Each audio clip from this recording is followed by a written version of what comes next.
Hear ye, hear ye. Court is now in session. Bailiff, please retrieve the first plaintiff. My party consists of my brother, the DM, his girlfriend, and a few of our friends. A lot of our party members are very busy people with hectic work schedules, and though brother DM runs very fun sessions, it's not uncommon for one or sometimes two people to be missing from a session.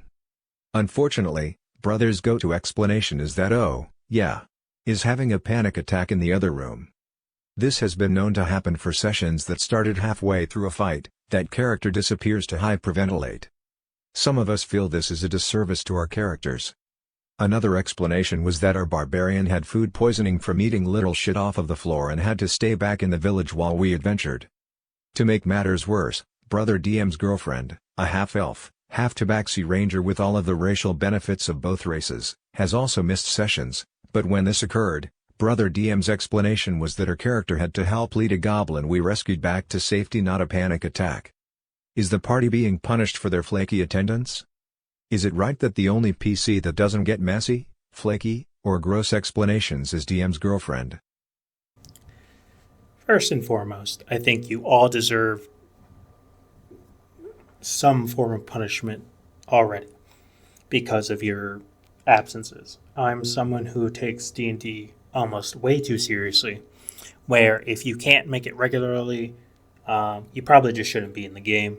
I understand hectic schedules, but obviously finding one day, one time every week, and not veering off from that at all, where adults should be fine. It's a meeting, right? We're just signing up for a meeting.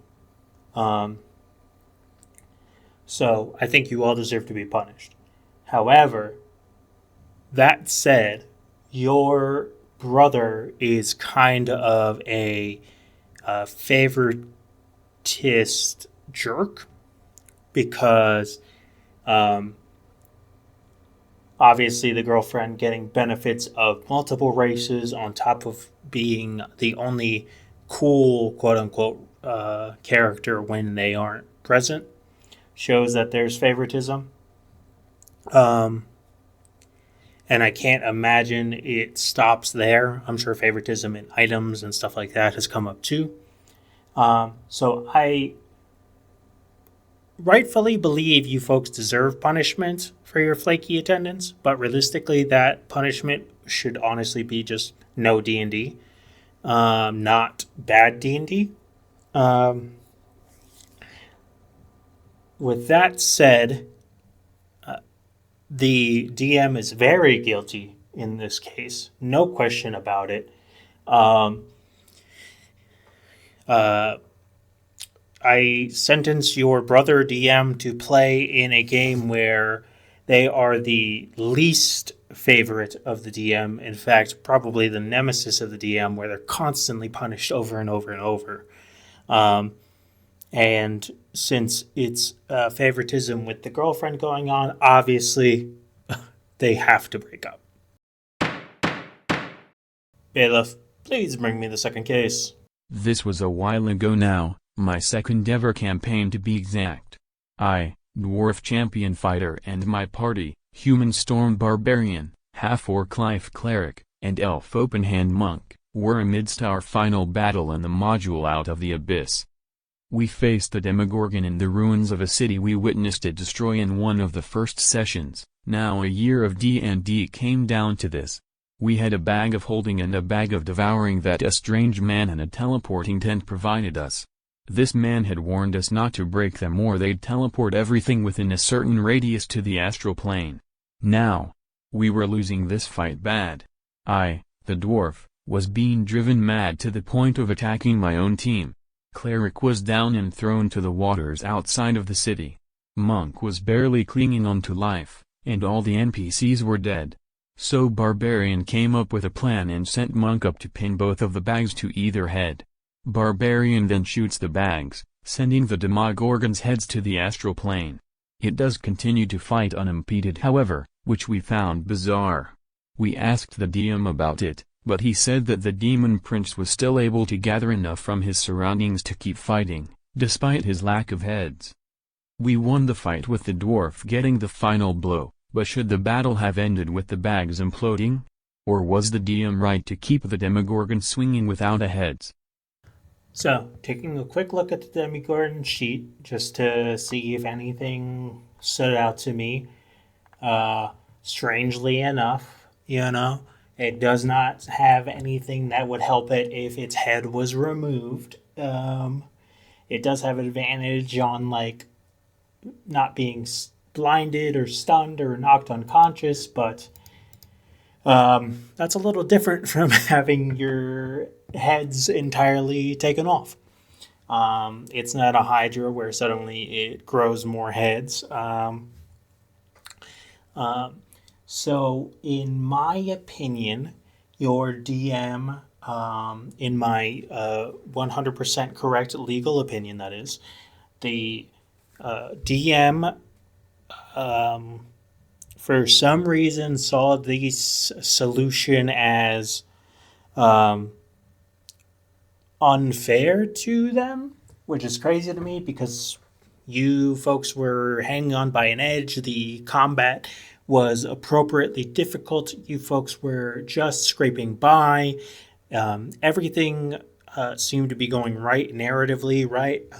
Like TPKs are fine if it narratively makes sense or if they happen naturally, but continuing the fight when everyone has already had a hard fight and a creative solution that uses a narrative piece that you put in gets done, I don't understand why you would punish that by continuing the combat.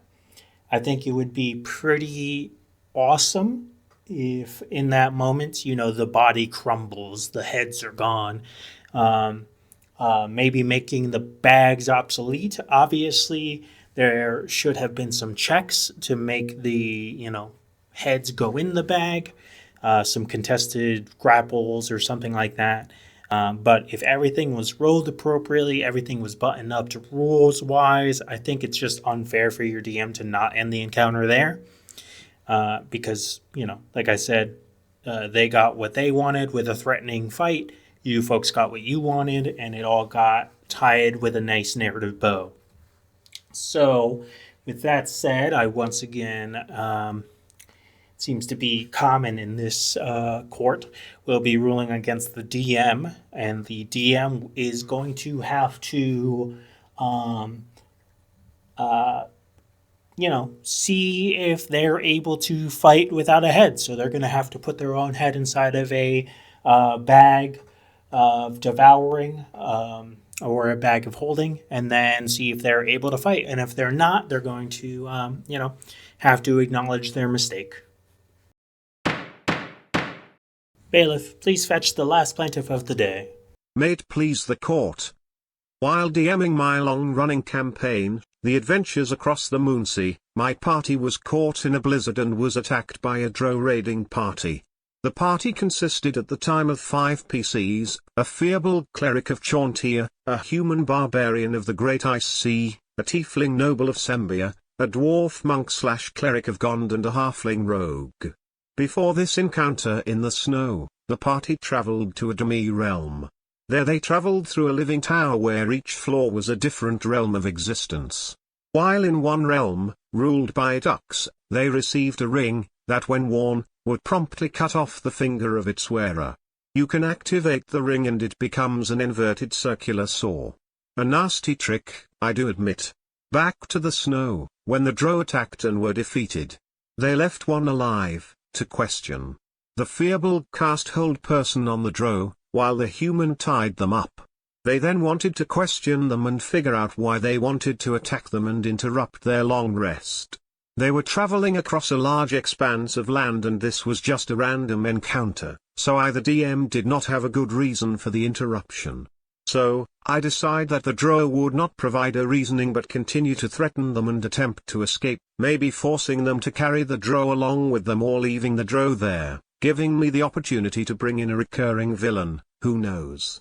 This displeased the party, so the halfling stuffed the drow's mouth with ball bearings while the dwarf used the ring I gifted them to slowly woodchipper the drow's fingers, attempting to torture the drow into revealing information that I did not have.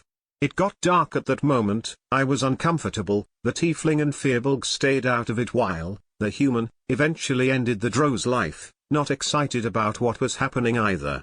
This is where I decided to blurt out this, "Wow, that was crazy, dwarf. You are no longer chaotic neutral but chaotic evil. Halfling, you are no longer neutral but neutral evil." This did not go over well with the dwarf, upset and worried that an alignment change would affect their cleric abilities. The halfling could have cared less, and in truth it fit his character somewhat better, but it started a long conversation at the table that we worked through and have come out of, a stronger party. The party had never done anything like this before or since, and I believe in hindsight, might have overreacted in the moment, or did I? Honorable Court, I ask you, what would you have done in this moment? Jeez. Wow. I think this was a huge failure of you, but also the party, of establishing boundaries and lines and veils type situation. Regardless of if they've never done it before or whatnot, I think it's very important for parties to establish those lines and veils to avoid these situations coming up at all. So again, wow, bad on you. Insane that the two party members would continue to do these actions when the other party members clearly indicate either a desire to not participate or a desire to end these actions.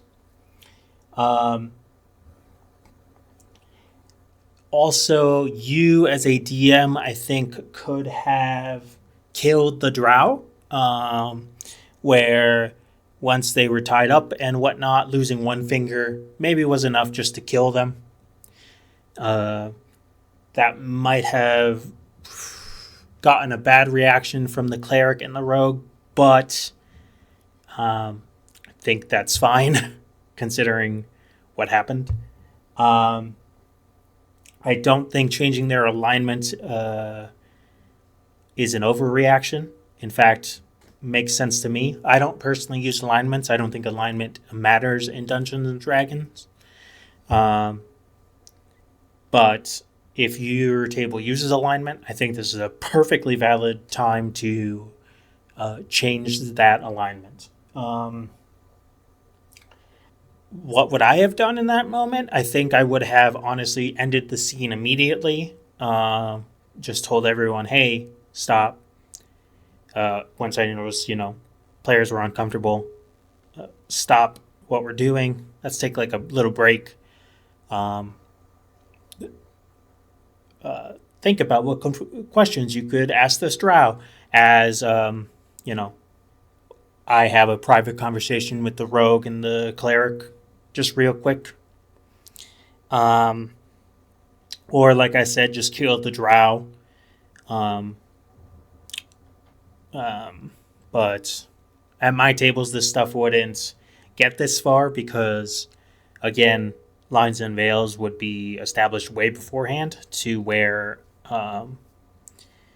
unless I'm playing an evil campaign, torture is not really necessary. So therefore, torture is just not usually a thing. And it'd be like, well, we're not going to do this. Drow dies. You can be upset. Get over it. Stuff like that. I think your reaction was fine. I think the dwarf getting upset about it is insane to me. So to answer your question, wouldn't have let it happen at all. And if it did suddenly happen, stop the scene. I find honestly, cleric more guilty, but both the rogue and cleric are clearly guilty. And I sentence them to